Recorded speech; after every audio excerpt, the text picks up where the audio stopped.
Hey YouTubers, we got some 110 Ford Taurus today with the complaint of engine shaking and a code for injector doesn't go away. It's a hard code. Straight up, I go to the test and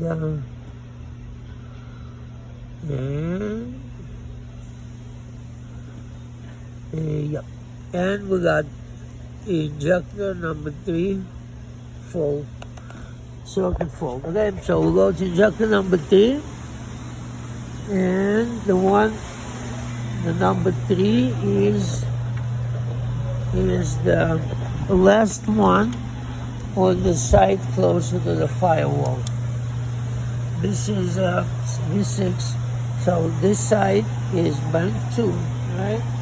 This side is bank 1, and the injector would be 1, 2, 3, less injector on this side. All right, these are the 2 wires that I pulled to check on the injector. These are 2 wires that go directly to the injector. You can see the injector a little bit there. Yeah, there you go. There's the injector. This is the wire. Alright, so one side of the wire has power, I checked, and the other side of the wire, does not have any power, and it's not grounded. Conclusion, it's a bad injector. The power comes in, and the injector is not conducting any current, so there's no power on the other side. And it's not grounded.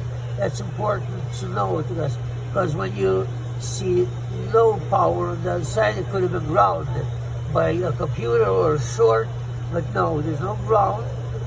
Only one wire is powered, and power is not coming through the injector to make it easy to understand.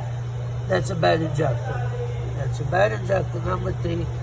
We need to change the injector and everything will be just fine. Alright? Thank you. Please subscribe and tell your friend.